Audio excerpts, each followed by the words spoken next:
Once upon a time, in the black part of the city, It's the Dr. X Henry Show. Such legitness. It's the Dr. X Henry Show. It's the Dr. X Henry Show. Oh my God! Dr. X Henry Show. Got him! It's the Dr. X Henry Show. Look at this. It's the Dr. X Henry Show. With Minecraft. It's the Dr. X Henry Show. Sex between It's 13 the and Dr. X 17-year-olds Henry can Show. only be done with It's others the Dr. X Henry Show. Oh! It's the Dr. X Henry Show.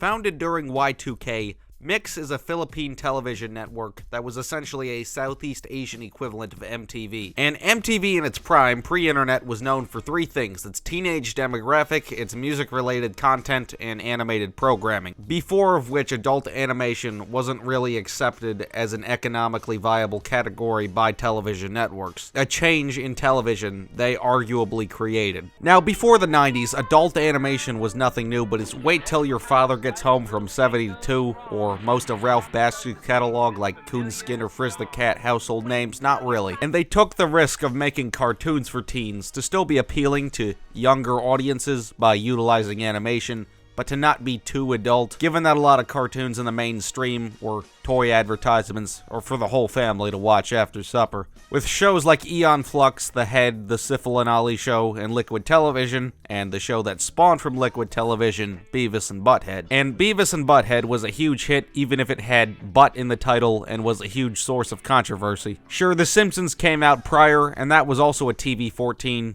and a somewhat controversial satire, but that wasn't super juvenile or anything. Where's my burrito?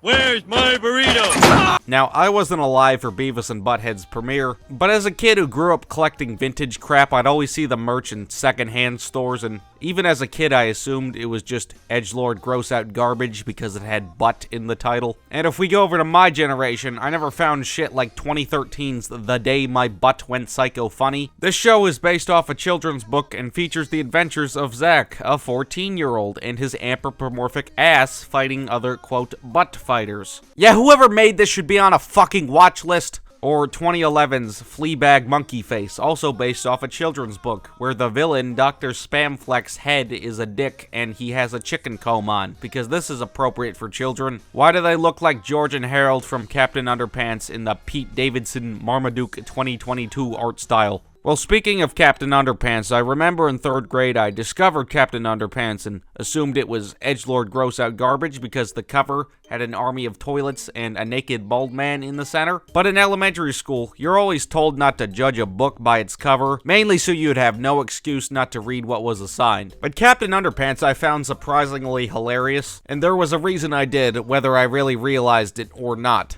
The point of Captain Underpants was to encourage children to question authority, and not just to be edgy, appearing as super gross so no adult would read it. Children should be taught to question authority. Parents never teach their children to question authority because parents are authority figures themselves and they don't want to undermine their own bullshit inside the household. With the gross-out comedy actually being purposeful for doing juvenile things to rebel against the teachers being the authority. Serving as a commentary on the American education system, from the conflicts often being a result of teachers' harsh discipline, covered in poop jokes. Being influenced by the author Dave Pilkey's struggles with dyslexia and ADHD in American public school. He even had to ask permission to go to the bathroom. He was constantly bombarded with pointless rules, ridiculous discipline, random searches, metal detectors, security cameras, and pharmaceuticals designed to make everybody compliant and docile. It was a lot like being a student at Jerome Horwitz Elementary School, except that prison had better funding. Captain Underpants and the terrifying return of Tippy Twinkle Trousers. And you're probably thinking, why am I talking about this? Well, Captain Underpants, another thing that it taught me beyond questioning authority, was that stories full of poop jokes can actually be deep if there's purpose to the shit. And if yo dookie ain't got no purpose, then it's just shit. And being bad and offensive is one of the worst types of bad to be, and that's perfectly on display on Mix TV's The Nutshack. You are now about to witness the strength of street knowledge. Going back to Mix, After its founding in 2000, later in 2007, Mix launched a sister channel in America under the name Mix TV, and targeted multicultural audiences given that it was an American division of a Filipino network. A Filipino network which was trying to replicate the American channel MTV, I guess, with shows like Slanted Comedy, which claims The best Asian American show on the planet. But to take the throne of MTV may have been a motive, because with the rise of the internet, MTV became outdated. Why wait for your favorite Britney Spears music video to air on MTV when you could just pull it up on YouTube and watch it as many times as you please? By 2008, MTV would only air about 3 hours of music content per day, and in February 2010, it's arguable that MTV died given that they stopped airing music content entirely. In fact, in 2011, presumably as a last-ditch effort to save the network, they brought back their most impactful yet controversial show, Beavis and Butthead. And this revival season bombed, which was unfortunate because it's one of the few good television revivals in my opinion, not just animation. And Beavis and Butthead mainly began to be associated with Comedy Central being reran over the years and getting a second revival on Paramount Plus quite recently, meaning that the basic mascots of the network kinda aren't even associated with the network. But Beavis and Butthead is a very important show, both to MTV's success and the fact that it was a hit and proved economic viability of juvenile adult animation. And like I said, I'd always see merch of it in secondhand stores and thought it was stupid, but I didn't actually get around to ever seeing it until I was like 13. When I saw the complete box set pre-second revival was on sale, and it was a ton of acclaimed content for a cheap price, so what harm could I do? And I wish I could see that first episode for the first time again. I was laughing my ass off the whole time. But Beavis and Butthead put MTV on the map. And later, South Park put Comedy Central on the map, which was next level juvenile. Fuck off, you donkey raping shit eater! Yeah, shut your fucking face, Uncle Fucker! And proved economic viability for a TVMA cartoon. Now, there's not a whole lot of production information on the Nutshack, but it's very safe to assume that given that a Filipino MTV set shop next to the American MTV, which was on life support, they wanted their own Beavis and Butthead / South Park for multicultural audiences. Their definitive satire, the thing you'd come to the network to see. So somewhere along the line, Mix TV greenlit 2 seasons of The Nutshack. It's The Nutshack, on the only channel crazy enough to air it, Mix.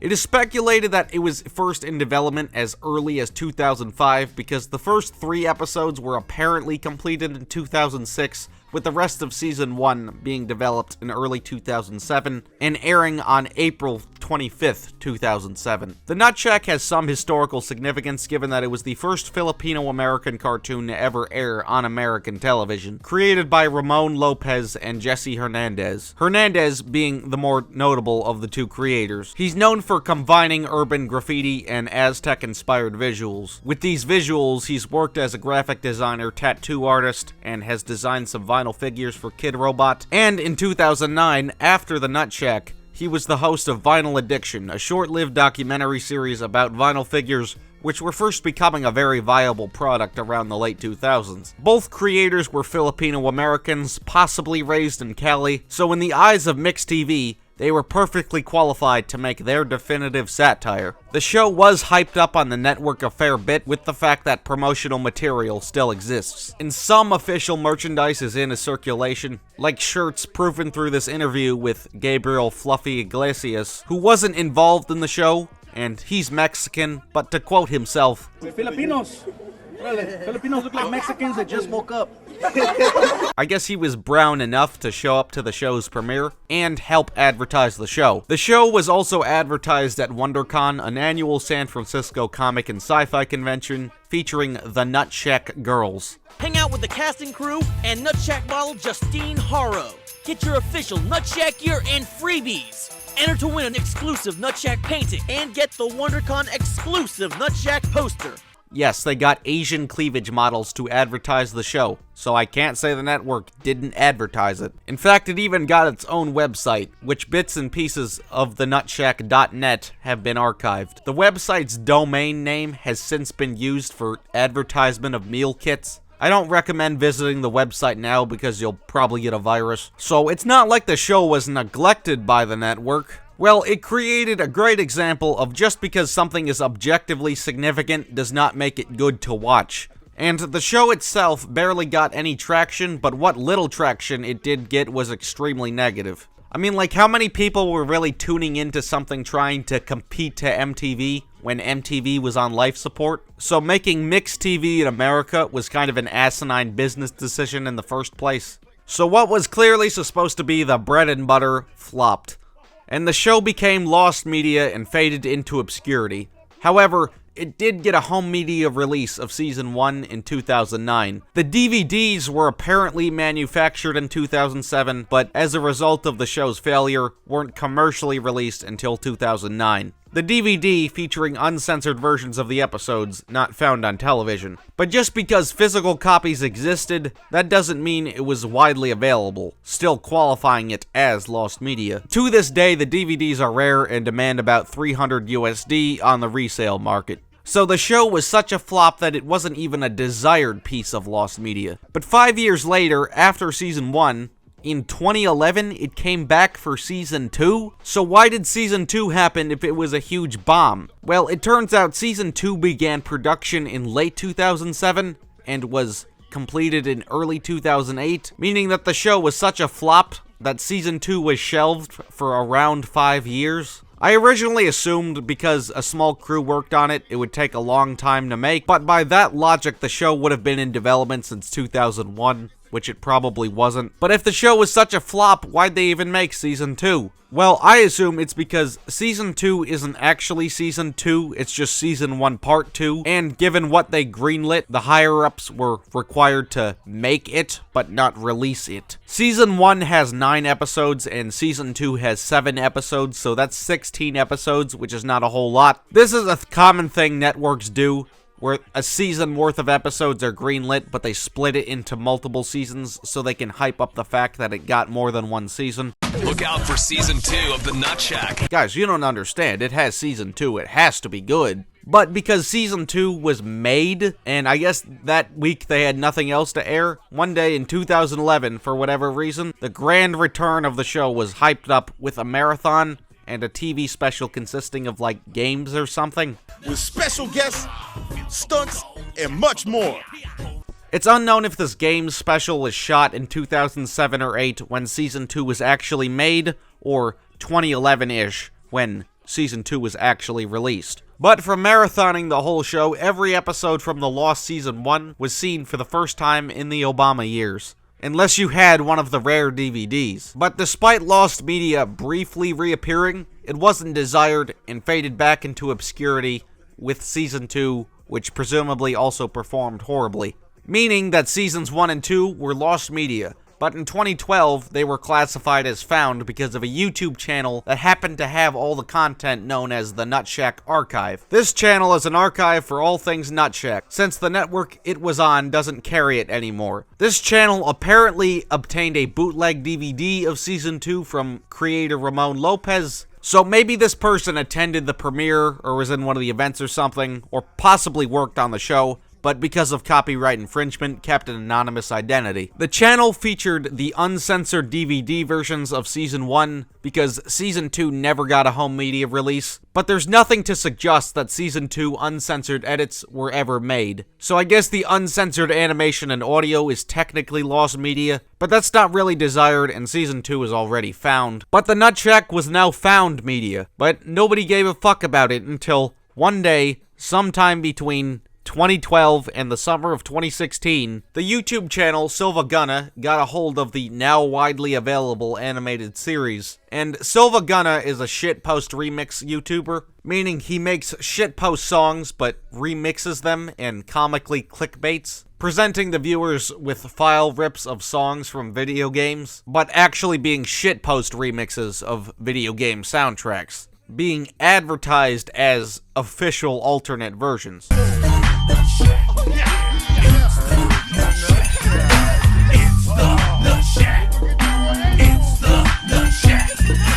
Meaning that the first mainstream coverage the show had ever gotten was because a somewhat notable YouTuber acknowledged it, meaning that the internet had officially gotten a hold of the show. And you figured this theme song would be heavily remixed because it was a crunk beat. Well, it wasn't. The theme song was so fucking bad that it was ripe for meme material, and of course, people got curious to the quality of the show itself. Was this show as hilariously bad as the theme song? Well, in the summer of 2016, it was launched into infamy, meaning all the biggest cartoon reviewers of 2016 bitched about it. Even the theme song sounds more like a mantra your friend repeats to you to annoy you on a road trip. Okay, it's a Nutshack. Okay. He wears feel and loves the ladies. What the fuck is feel? Do you mean felt? Does he wear felt? I don't know. The Nutshack. Yeah, one question. What the fuck is that thing? Is this the future? Is this why people want us to get deported? But as it gained traction on the internet, another major piece of lost media was proven to exist related to the show. An extended version of the theme song. This was proven to exist through an interview on Adobo Nation, which is a news block on the Filipino channel, a news station for Philippine culture, and was covered on the network given that this was the first ever Filipino-American cartoon on television. But lyrics never heard before could be heard in the background. Watching the Nutshack, you learn about life, love, and diversity from all the wrong people. Oh, that is correct. It's lewd, it's crude, but totally hilarious. This interview was once available on Jesse Hernandez's website, which is used primarily to distribute his artwork, but has since been taken down. Lots of shows have extended versions of theme songs you may have never heard because it's not typically ever in the show to not take time away from the episode, meaning that the commercial release of the theme song has the extended version. Like how Family Guy actually has an extended theme, but you may not know about it because it's never been in the show, but is on the Family Guy Live in Vegas album. But there was no Nutshack single or album release. It's not even on Spotify or anything officially to this day. But the theme song, like most memes, and the show's relevance in internet culture, faded from any public consciousness. But in January 2017, the meme had died, but two notable things in the show's history happened. First, on January 11th, the presumably lost extended version of the theme song was released by the song's performer, Nump, the Filipino-American rapper raised in the Bay of Cali. But this was truly the first time that anybody that had worked on the show was truly aware of the internet's ironic cult following, which may have influenced an event which launched the Nutshack into further obscurity. But by 2017, the memes had died out, and most people don't know that the extended version of the theme ever existed. It features a second rap verse, which was never used for the memes, which could also be attributed to the fact that there was no extended visuals or official music video for the extended theme song, meaning that the memes that do exist utilizing the extended version are reduced to audio memes.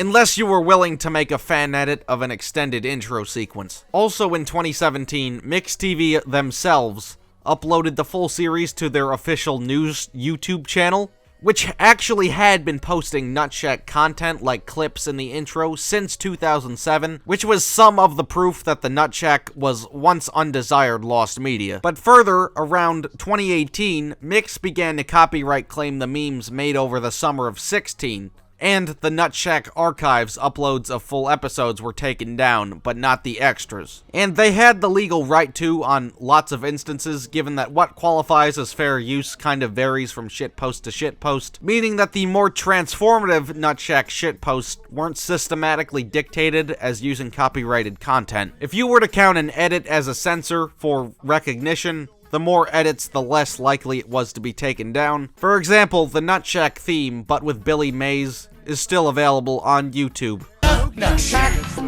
It's the Nutshack. It's the Nutshack. It's the Nutshack. It's the Nutshack. There's tons of frequent cuts and Billy Mays footage, so it remained after the Nutshack meme apocalypse of 2018. In fact, this video you're watching right now may have to be re-uploaded because of strict copyright regulations that MixTV holds against people covering their show. Even though this video is fair use, that disclaimer at the beginning actually has a purpose. Also, lots of swearing. This video is may need a censored re-edit. A lot of the footage of the show in this video has been edited to avoid takedown. The largest playlist of Nutshack memes I could find has 173 videos, but 116 of them have been taken down for copyright infringement, so there's at least 100 lost Nutshack memes, meaning that the show that was once lost media now has fan-made lost media. But some people have posted their taken down Nutshack memes on Internet Archive, so if you have some that were banned from YouTube because of copyright infringement, put them there, because they are surprisingly important to the show's history. The Nutshack theme, but sung by a chorus of cute anime girls, may be banned from YouTube, but it can still be viewed on Internet Archive. Dick man, baby. He raised Phil and loves ladies. But the fact that Mix took down memes of it, which gave it the attention the network once wanted in 2007, made it even more obscure. In fact, if you didn't see the memes in the summer of 16 and you didn't watch cartoon reviewers in 2016, then there's a good chance you may have never heard of the show because it faded from the public. But there's a reason the show is now forgotten and was once a huge flop, then an ironic shitpost sensation, then a hate bandwagon, and now faded back to obscurity. First season was freaking fantastic, bro. It was off the chains, man, monumental. As Nub would say, Brontosaurus. You know what, Mr. Nutshack? This show is pretty Brontosaurus. A steaming pile of fucking Brontosaurus shit. Hey, what kind of talk is that, soul brother? Don't you know that black is beautiful? Well, the show's quality kind of varies, but only in two ways. At times, it's either completely unwatchable, or so bad it's amazing. What the f***, I'm white. You're welcome. It can be ironically funny in pieces, but to get to the ironically funny parts, you have to find it amongst so much incomprehensible, unwatchable crap. So it has ironic redeeming qualities at least, but even worse is that there's tons of little instances of wasted potential throughout the character dynamics and some of the episode's concepts. The Nutshack is both a juvenile satire and a slice-of-life comedy, featuring a main ensemble cast of a Filipino family living in the inner city of Cali. Or at least I think. Let's see what the creators have to say in some of the behind-the-scenes promotional material. If Dr. Dre had a show, this would be the show. This would be dope. Nothing but straight dope beats all day long. So I guess they wanted to make a Dr. Dre cartoon, except what I think they meant was to be the NWA cartoon. Now, if you didn't know, gang called niggas with attitudes, which Dr. Dre was a part of, was known for a couple things, being its juvenile lyrics and comical glorification of violence and social commentary to justify it. And this was the Reagan years, so you couldn't really do that. Sure, fuck the police and gangsta questioned authority and glorified the murders of police officers and had lots of no-no words. But because of quality messaging and representing a lower class, was able to become economically viable, despite even being banned from MTV, forever shifting the standards for what you could say on a song, given the economic viability. So I guess they wanted to make the NWA of cartoons by having a cast of PWAs. Attitude in animation isn't really a new territory to break by 2007, given that Beavis and Butthead and South Park had broken those barriers already. Mom!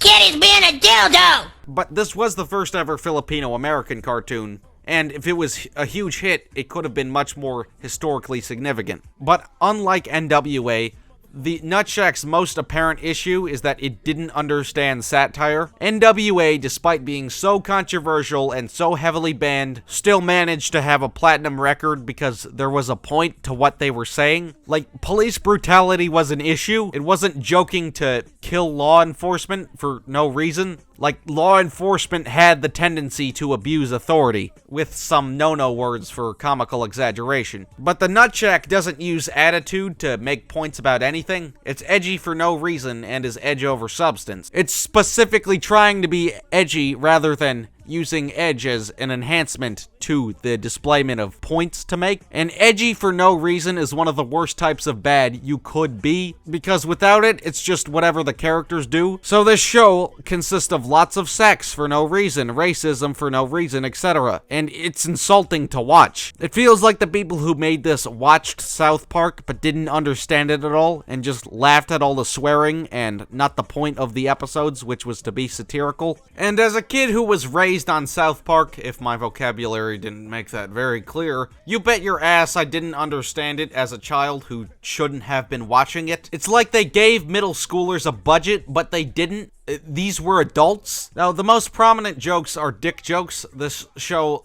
loves dick jokes, but there's no purpose to any of the sexual imagery. It's just, look, it's a dick. It's funny because a dick is on screen. Like, just showing a dick isn't a punchline, but it does it anyway, and it thinks dick is funny and does it all the time. If y'all remember Seth MacFarlane's Cavalcade of Cartoon Comedy, there was a sketch in that web show called Name That Animal Penis, and it's just 2 minutes of showing animal dicks. Family Guy, at its worst, can be insufferable at times with lots of terrible shock humor. Hey, Lois, if I was gonna kill myself, do I slit my wrists this way or this way? But at least that's not like the whole show quality-wise, and there's still other jokes. Oh my god, Brian, there's a message in my alphabet. It says, ooh. Peter, those are Cheerios. But the Nutshack is the absolute worst of Family Guy, on crack, consistently. It's just dick, dick, dick, dick, dick. The sexual humor is kind of blink and you miss it, but it's not clever. It's not stacking jokes. It's stacking joke because it's the same joke constantly. The best example of the constant sexual humor is the classic scene where a character named Fill my teabag while wearing a shirt that says "Got Nuts" walks into a porn store and looks at a girl's ass, but then a chihuahua named Dildo who has a giant boner bites Phil in the ass. That's like 7 dick jokes in the span of 20 seconds, and every scene is like that. Or this scene where it's implied that one of the characters got raped and there's a severed dick on the floor. Why is there a severed dick on the floor next to a rape victim? Because dicks and rape are funny, that's why.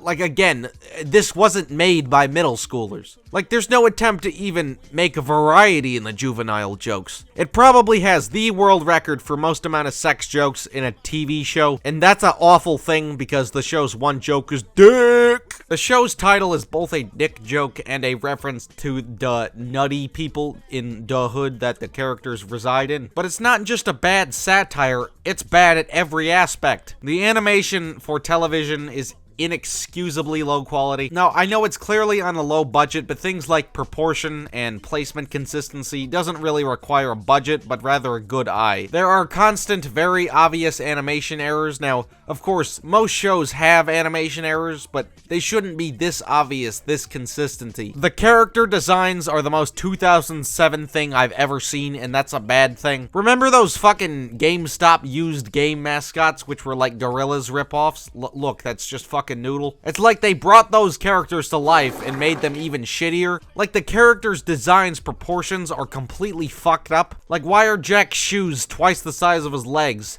Phil's hair, bracelet, shirt, and outlines are all the same shade of black. So when his arms crosses his torso, they just randomly glitch through. The hand proportions are the most consistent inconsistency. The character's hand should be wider than the arm width, but not larger than the fucking head. Like, what's up with Jesus's feet?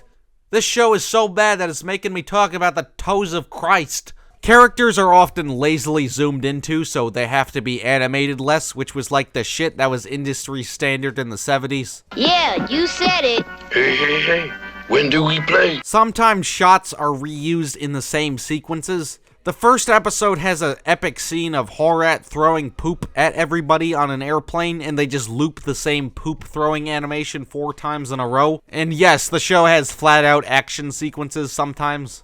During the same fight scene, they reuse the same stomping animation 6 times in a single shot. The fights are executed with heavy cuts like clip screaming YouTube videos from 2007 because they were lazy or Fred Figglehorn was about to pop off. And again, it's on a budget, so I'm not expecting it to be super fluid. Like, even if you don't have the money for super fluid movement, at least make it comprehensible.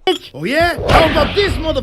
Oh Like, you couldn't show the bottle hitting the characters, they just cut away with a crash sound effect. The backgrounds don't match the characters' geometry at all and look like fucking Go Animate stock backgrounds. And what year did Go Animate come out? Fucking 2007. But the main cast consists of 2 cousins, Phil and Jack. Jack's robot Tassir, Phil and Jack's uncle Tito, and Phil's friend since childhood Cheetah, who isn't related but is often seen hanging around their apartment. Tito Dick is clearly the most gangsta character because of his epic bling, which loops obnoxious shining effects constantly. But Jack has a pet robot cyborg cashier, which is a type of primate found in the Philippines named Horatio, aka Horat. I guess he's supposed to be the family pet who's casually sentient, like the show's own Brian Griffin. And then Phil's best friend, Cheetah. The family dynamic is that Phil was raised by his uncle Tito Dick, and Jack and Horat moved from the Philippines to Cali to live with his uncle, and Cheetah hangs out a lot. And the characters barely have personalities, but like, Phil is an asshole and like, Jack is a dumbass. Horat is basically the same character as Phil. Tito Dick is like a father figure, I guess, but he's also just a sexual weirdo, and Cheetah is the voice of reason, I think. Jack also has a crush on Cheetah, which the show does nothing with besides sex equals funny. But one thing that could have been interesting is the main family dynamic, given that the show is about growing up in the hood and has kind of a found family dynamic. Since a single uncle living with his two nephews is a non-traditional family, and it could have been interesting to see, because the family setup wouldn't be like a lot of sitcoms, which are just mommy and daddy and their multiple children. But the show barely does anything in having a non-traditional family, which is mainly representative of the show's missed opportunity about making a show about growing up in the bad part of town. It has a ghetto setting and not a happy suburban neighborhood with no Negroes in sight. The show has chocolate, but doesn't make the chocolate interesting, which is a worse crime than being vanilla. And it's an astounding fuck-up, which is unfortunate because it could have been the #1 show for the hood and meant a lot to people. It came out at the right time, right before the Great Recession, too. Not everybody has money and alive parents, and this show could have taken the advantage of unfortunate realities of society and been a good comedy from overcoming daily struggles. The presence of poverty, which could have been a reoccurring theme in the show, is heavily underdeveloped. There's so much sexual content for so little reason. Every female character is dressed like a whore for no reason but sexualization, and boobies are funny, aren't we, edgy? But what about the other nuts in the shack? Well, there's a large supporting cast all from different sides of the hood, meaning more shitty and annoying characters. There's Dwayne, who's the landlord of the apartment the family lives in and often pops up unwanted because he can. He's just unreligious Flanders, and stock music plays anytime he enters the room. Heidi-ho, neighbors!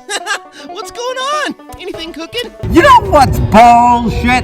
This fucking show.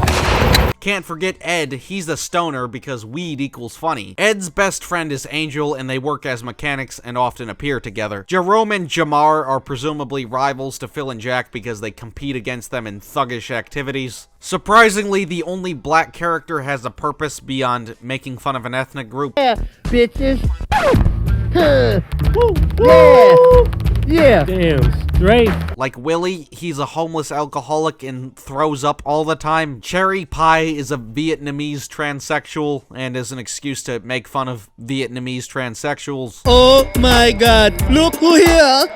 I feel so hot all over when I see my favorite boyfriends. Damn, Cherry, where'd you get that scarf, the Onceler? Sanji is the local porno shop owner and is just an excuse to make fun of Indians. Oh! Oh! Manu is just an excuse to make fun of Hawaiians. Where you going? Hey, brother. My bed. The rapper Nump, who sings the theme song, also has a self-insert and appears in the intro and a couple times in the show as well. And if you couldn't tell so far, the voice acting is incomprehensible, not just from the ethnic punchline characters, but from the main characters in general. Now, given the show's insistence on multiculturalism, there are lots of characters in the show that were given heavy accents, but they're all voiced by Americans, so the accents aren't authentic. The efficientness of my racism is awesome. Damn! If anything, all the Filipino characters should have been raised in America, so the team could use their talking voices and natural accents more frequently. Phil sounds like he has a fucking sinus infection and drunk constantly. I say this because he sounds congested and slurs his words a lot. What the hell is wrong with you, tingling? What did I do to deserve? He does this laugh a lot too, which is disgusting. Happy Halloween, fadget. Jack and Tito Dick were raised in the Philippines, so they were given heavier accents, but I don't think anyone has this accent. Damn it, Phil! You better not get us deported! I can be your dad too, Phil. Who's your daddy? Me. Cheetah is the only character in the show that's comprehensible. Hey Jack, you excited about going to Lake Tahoe? That's because it's just the actress's normal talking voice. Is because What other cartoon is out there, or even show that is out there, that represents the Filipino-American community? Like, why couldn't they just do that for all the characters? If bilingual Filipino voice actors weren't in the budget, then why resort to making fake accents? Like, just give everybody an American accent instead of this fucking fake shitty accent, Phil. Like, all these characters sound like one of the characters is making fun of somebody else and not an actual voice somebody has in the universe. Like how in the JoJo and Bobo show all the shitty animal sidekicks are just the owner's voices with speech impediments, JoJo's. But neither Dick's or Jack's voices aren't even the worst. The worst voice is Horat's. Don't even trip, Jack. That can happen to... Nah, you right, man. That only gonna happen to you, bitch. So since Horat is a robot, they tried to make him sound robotic, but they put like 20 fucking filters over the dialogue, and it's incomprehensible. I alone know the path to the Ja Rule. Bob Marley is the truth, man. I guess it was because it was 2007. Unrealistic high-pitched voice equals funny. Again, Fred was about to blow up. The sound design is just shit in general. It's supposed to be if Dr. Dre had a cartoon, so there's kind of an attempt at a G-Funk sound design, but all the beats made for the show are just loops with little to no compositional variety. Oh my god, that is not pretty. That is bullshit. There's an instance of a real Slim Shady plus Nothing But a G-Thang parody, and the beat replication is terrible. Cause I'm Slim Shady, yes, I'm the real Shady, and look at Kim Shady, she just got degraded by some bird. Yes, bird. She ate it with her lips, biatch. 1, 2, 3 into the 4. Whoop, ducky, duck, and 2 quack hopped on your hoe. And who produced both those songs? Dr. Dre. I wonder if Eminem has seen this parody, considering he helped make the Slim Shady show. He'd probably find this whole show hilarious. They reuse this parody beat on tons of other instances, and it's distracting. You're right, eh? Dude, I love it. But on the subject of rapping, the fucking theme song is infamous for a reason. The phrase, "It's the Nutshack," repeats 12 times in the chorus, and it never even establishes what a Nutshack is. After the chorus, it proceeds into a rap verse describing the main characters, then a repeat of the chorus. The lesser-known extended version featuring a second rap verse and a third instance of the main chorus. It's legitimately debatable what the lyrics even are, since Mix TV themselves refuses to elaborate. There are comments from the summer of 16 saying that this person got lyrics wrong.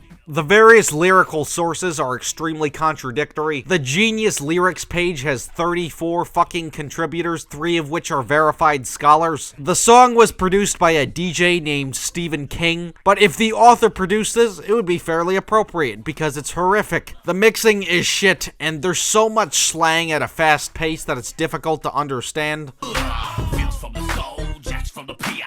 Is Jack a fucking PNG YouTuber? This theme is a fucking disaster and it's amazing. It has some ironic value, so it's not the #1 worst theme song ever, but it's not far off, and I could say it's better than Angela Anaconda's. Shooby-dooby-doo-wah-wah. My name is Angela, and you are not